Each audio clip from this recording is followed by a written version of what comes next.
बिस्मिल्लाहिर्रहमानिर्रहीम। अस्सलाम वालेकुम नाज़रीन, मैं हूं आपका मेज़बान मलिक शाह तारिक। आप देख रहे हैं एसपी न्यूज़ HD चैनल। नाज़रीन, आज हम PDM का जो जलसा था लाहौर मीनार पाकिस्तान में, उसके हवाले से बात करेंगे।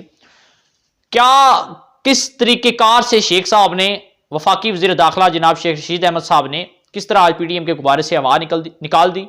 जिस तरह इस जलसे के हवाले से शोशले छोड़े जा रहे थे, आज 13 से 15 दिन के दौरान जिस तरह इसका शोर सुनाई दे रहा था कि मौलाना साहब वहां पर जाकर इस्तीफों के बारे में बात करेंगे, वहां पर जाकर इस्लामाबाद लॉन्ग मार्च के हवाले से बात करेंगे।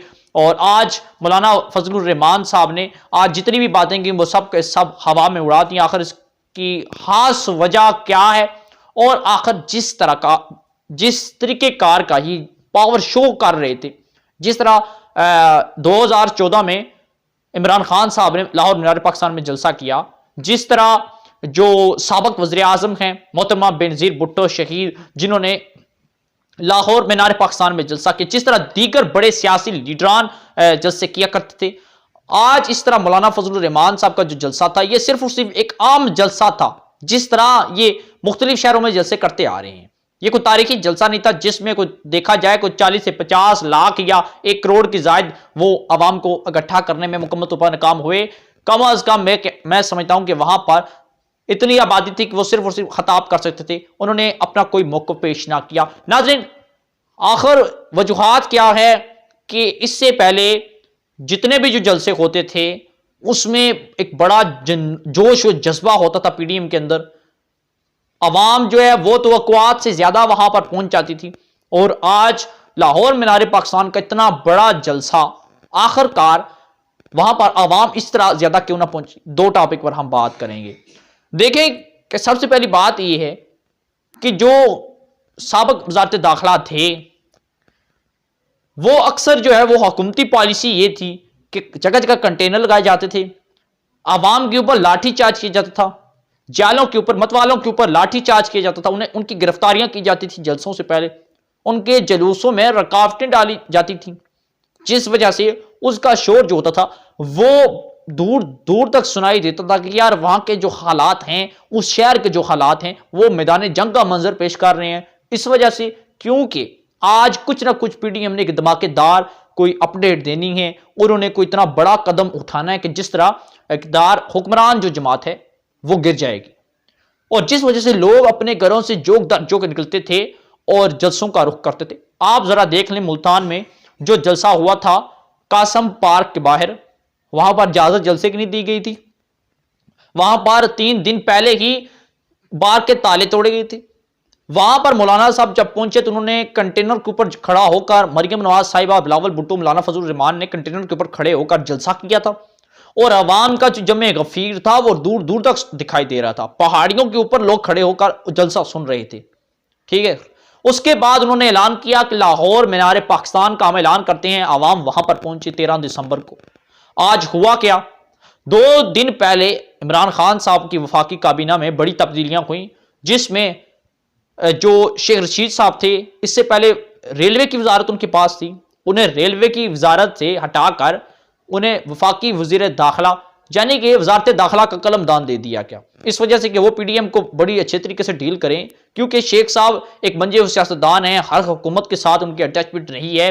वो मौजूदा वो जो अपोजिशन जमाते हैं वो उनकी कुछ ना कुछ कमजोरियां जानते होंगे। देखिए कि शेख साहब जैसे ही उन्होंने वजारत दाखिला का कलमदान लिया, उन्होंने सबसे पहली बात ये कही कि जो है कि जब मौलाना फजलुर रहमान साहब इस्लामाबाद आएंगे तो मैं उनको सब्ज़ चाय पिलाऊंगा। देखेंगे, मैंने उस रोज भी कहा था ये जो सब्ज़ चाय का चक्कर है ये यकीनन कोई ना कोई कोड वर्ड है।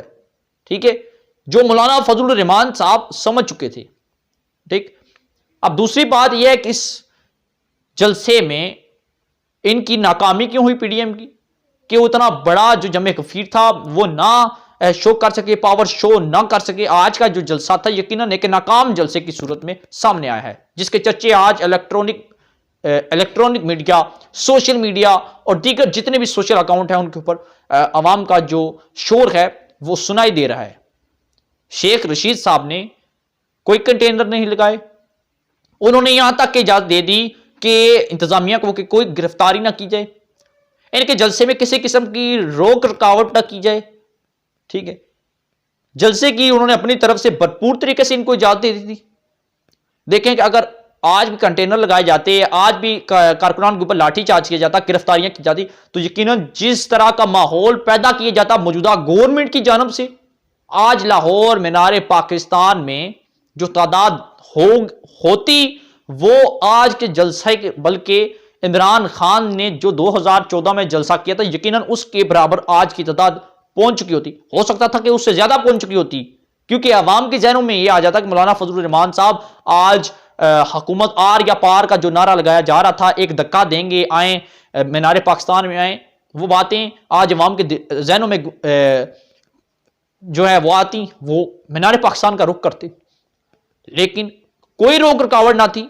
यहां तक कि जो पीडीएम के कायदीन हैं वो जब अपने घरों से निकले वो कुछ ही मिनट में लाहौर मीनार पाकिस्तान के पंडाल में जा पहुंचे। इसका मतलब यह था कि कोई गिरफ्तारी नहीं की गई। आज जलसों में कोई गिरफ्तारियों के हवाले से बात नहीं की गई, कोई रोक रुकावट की बात नहीं की गई। ठीक है, मौलाना फजलुर रहमान साहब वक्त से पहले ये दो जो उनकी जमात, जो उनकी पीडीएम थी, जितने भी कायदीन थे पीडीएम के, मरियम नवाज साहिबा, बिलावल भुट्टो, मौलाना फजलुर रहमान, वो एक बात करते थे कि 13 दिसंबर को लाहौर मीनार पाकिस्तान में हम करेंगे, इस्तीफों के हवाले से बात करेंगे, उसका ऐलान करेंगे। हम वहां से इस्लामाबाद लॉन्ग मार्च का बाकायदा तौर पर ऐलान करेंगे और इस्लामाबाद लॉन्ग मार्च इस्लामाबाद पहुंचकर मौजूदा हुकूमत है उसको एक धक्का देंगे, वो गिर जाएगी। मौलाना फजलुर रहमान साहब जब पंडाल में पहुंचे तो जरा जल्दी पहुंच गए थे। नाजरीन, आज तो पीडीएम का जो स्टेज था वहां पर मुख्तलिफ जो उनके रहनुमा थे पीडीएम की, जो यानी कि उनकी पार्टियों के रहनुमा थे, आज उन्होंने भी खिताब किया, इस वजह से कि आवाम की जो रफ्तार है वो मजीद जलसा गाह की तरफ बढ़ती रहे, क्योंकि जब तक जो बड़े कायदीन हैं वो जलसे खिताब करें आवाम की तादाद ज्यादा हो जाए। लेकिन मरियम नवाज साहिबा ने खिताब किया, वैसे तो वो कम अज कम 40 से 50 मिनट का खिताब करती हैं और उसमें वो बड़ी बातें कहती हैं, लेकिन आज के जो खिताब था उसका दौरानिया खिताब का भी कम था और सिर्फ आज भी उन्होंने हुकूमत को तनकीद का निशाना बनाया, आटा महंगा, चीनी महंगी के नारे लगाए और गो इमरान गो के नारे लगाए, उसके अलावा उन्होंने ज्यादा कुछ नहीं कहा। बिलावल भुट्टो जरदारी साहब आए, उनका भी जो खिताब का दुरानिया होता है वो भी बहुत ज्यादा होता है। आज उन्होंने भी खिताब का जो दुरानिया था वो कम किया और उन्होंने भी सिर्फ और सिर्फ मसाइल की बातें की और चले गए। आखिर पर जो अहम खिताब था जिसका इंतजार था आवाम को, आवाम वहां पर जो सुन रही थी, मौलाना साहब आए खिताब करते हुए आवाम को दो टोक अल्फाज, जो मौजूदा हुकूमत है उनको दो टोक अल्फाज का निशाना बनाया, आवाम की दादरसी की और आवाम को सुनना यह था कि मौलाना साहब आखिर कब इस्तीफों के बारे में बात करेंगे, आखिर कब लॉन्ग मार्च के बारे में बात करेंगे। आखिर पर मौलाना फजलुर रहमान साहब ने अवाम की उम्मीदों पर पानी फेर दिया। अपने तमाम जितने भी कारकुनान हैं, जाले हैं, मतवाले हैं, चाहे वो मुस्लिम लीग नून के हों, पाकिस्तान पीपल्स पार्टी के हों या दीगर 11 पार्टियों के कारकुनान हों, उन सबको मौलाना साहब ने मायूस किया। मौलाना फजलुर रहमान साहब ने आखिर पर यह कहा कि हम इस्लामाबाद मार्च जो करेंगे वो जनवरी के आखिर और फरवरी के शुरू या दरमियान में करेंगे। कोई कंफर्म डेट नहीं बताई। ठीक है, हुकूमत को आर पार का जो चक्कर था वो अब नए साल 2021 में चला गया। उन्होंने 2021 जनवरी के आखिर और फरवरी के दरमियान में इस्लामाबाद लॉन्ग मार्च का ऐलान करेंगे। कोई कंफर्म डेट नहीं बताई। अब ये भी हो सकता है कि ये जो फरवरी का है ये मार्च और अप्रैल में भी दाखिल हो सकता है। ठीक है, और आखिर में एक और अहम बड़ी मौलाना साहब के खिताब के हवाले से मैं बात करूं कि जितनी भी आज उन्होंने बातें की वो सिर्फ और सिर्फ एस्टेब्लिशमेंट के मुतालिक की। उन्होंने मौजूदा गवर्नमेंट के मुतालिक इतना ज्यादा को बातें ना की हो जितनी आज उन्होंने अपनी तकारीर में एस्टेब्लिशमेंट को निशाना बनाया। ठीक है, उन्होंने ये कहा कि मुझे खतरा है कि एस्टेब्लिशमेंट और अवाम आमने सामने ना आ जाए। अगर मौलाना साहब ने आज जितनी भी जलसागाह में बातें की वो सिर्फ और सिर्फ हवा में उड़ा दी, सिर्फ और सिर्फ हवा में। इसका मतलब यह है कि आज पीडीएम की ये जो पीडीएम का एक प्लेटफॉर्म है इससे भी हवा निकल चुकी है। आज का जो जलसा था वो मुकम्मल तौर पर फ्लॉप था, क्योंकि जिस तरह उन्होंने जलसा करना चाहिए था वो नहीं कर सके। दूसरी अहम बात यह है कि इसका मतलब यह है कि मौलाना साहब ने आज बहुत कुछ कहना था। आज इस्तीफों के हवाले से भी बात करनी थी, लॉन्ग मार्च के भी हवाले से बात करनी थी, लेकिन उसकी ना करने की वजह क्या है वो हम आपको बताते हैं। देखें कि अगर जलसा गाह में तादाद होती कम से कम 80 लाख, 1 करोड़ के लगभग, कम से कम 50 लाख की तादाद की आबादी आ जाती, तो वो यकीनन मौलाना साहब क्या पता उसी वक्त कहते हम इस्लामाबाद मार्च का ऐलान करते हैं, कम अज कम उस 50 लाख में से ज्यादा नहीं तो 3 लाख अवाम तो उनके साथ उसी वक्त चलती। इस्लामाबाद पहुंचने तक 2 दिन के बाद अवाम वहां पर आ जाती। लेकिन मौलाना साहब को पता चल गया था वहां पर तादाद कोई लाखों में नहीं, सिर्फ और सिर्फ चंद हजारों में थी, सिर्फ और सिर्फ हजारों में। मौलाना साहब को पता था कि अब यहां पर अपना मौकफ पेश करना सिर्फ और सिर्फ हवा में बातें उड़ाने के बराबर है, बाकी यहां पर मौकफ पेश करके हम जो है अपनी मजीद इंसल्ट नहीं होने देंगे। पीडीएम वालों का स्टेज पर खड़े होकर यह दावा था कि आए देख लें, हमारे मुखालफिन देख लें कि आज कितना बड़ा जलसा है, ठीक है, कितना बड़ा जलसा है, उतना बड़ा मजीद बड़ा जलसा नहीं कर सके क्योंकि टीवी स्क्रीन पर आप अभी जाकर ना मुख्तलिफ चैनल्स पर, मुख्तलिफ यूट्यूब चैनल्स पर जाकर 2014 का जो जलसा था वो सर्च करें और पीडीएम का जो जलसा था वो सर्च करें तो आपको पता चल जाएगा कि ज्यादा तादाद किस में थी। इसका मतलब है कि आज पीडीएम को आवाम ने मुस्तरद कर दिया।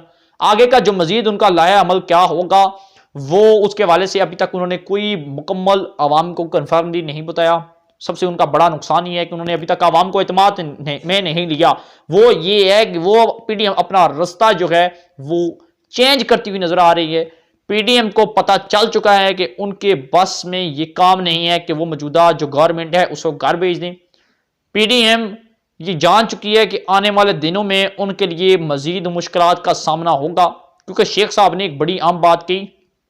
उन्होंने कहा था कि मेरी वजारत दाखिला में ये पहला जलसा है, अभी तो मैंने कुछ किया ही नहीं, ठीक है, अभी मैंने कोई एक्शन नहीं लिया। तो आप हिसाब लगा लें तादाद क्या थी, हालात क्या थे पीडीएम वालों के और पीडीएम के जलसे का। अगर शेख साहब इसके ऊपर एक्शन करते हैं तो फिर हालात क्या पैदा होते हैं ये आने वाला वक्त ही बताएगा। लेकिन इमरान खान साहब की जो पॉलिसी थी जिसके लिए शेख साहब को वजारत दाखिला दिया गया, यकीनन आज इमरान खान अपनी पॉलिसी के ऊपर मुकम्मल तौर पर मुतमईन हो चुके होंगे। आज वो संडे के दिन सिर्फ और सिर्फ हंगामी मीटिंग करते, आज संडे के दिन वो ज्यादा से ज्यादा मीटिंग करते, इनकी रोक रुकावट के लिए मुख्तलिफ राब्ते करते। इमरान खान साहब भी आज अपने घर में कुत्तों को खाना खिला रहे थे, उधर धूप लगा रहे थे, ठीक है। इमरान खान साहब इतने मुतमिन थे, आज उन्होंने फुल डे बनी गाला में गुजारा, ना कि वो पीडीएम वालों को तरजीह देते। यानी कि शेख साहब के वजारत दाखिला बनने के बाद उन्होंने अपनी तमाम जो टेंशन थी वो खत्म कर दिया। मुतमिन है कि शेख साहब किसी सूरत उनकी गवर्नमेंट को नुकसान पहुंचाने नहीं देंगे। वैसे मान गए शेख साहब ने ना हाथ चलाए और ना पांव, मैदान खाली कर दिया। इसका मतलब ही है कि कप्तान अभी बैटिंग कर रहे हैं और पीडीएम के जो 11 खिलाड़ी 11 जमातें हैं वो इमरान खान साहब को आउट करने में अभी तक मुकम्मल तौर पर नाकाम हो चुके हैं। और देख सूरत हाल जो नजर आ रही है वो वर्ल्ड कप 1992 की नजर आ रही है कि इमरान खान साहब ये मैच भी जीत चुके हैं। नाजरीन ये थी आज की सूरत हाल, क्योंकि मौलाना साहब की जो पीडीएम थी उन्होंने बड़ा वहां पर लाइटिंग की, कुर्सियां लगाई, कुर्सियों की तादाद थी वो 5500 के लगभग थी, जो है वो साउंड सिस्टम लगाया गया, यहां तक के कारकुनान में बिरयानियां तक तकसीम की गई। नाजरीन आज की जो मुकम्मल जलसे के हवाले से अपडेट थी वो हमने आपको आगाह की और मजीद इंशाल्लाह कोई किसी भी हवाले से अपडेट मिलती है तो वो इंशाल्लाह हम आपके साथ शेयर करते रहेंगे। आप हमारे एसपी न्यूज़ HD चैनल को सब्सक्राइब करना मत भूलिएगा, सब्सक्राइब कीजिए और ताकि हर आने वाली लेटेस्ट न्यूज़ का नोटिफिकेशन आपको मिलता रहे। तब तक के लिए अपने मेज़बान मलिक शाह इफ्तार को इजाज़त दीजिएगा। अल्लाह हाफिज़।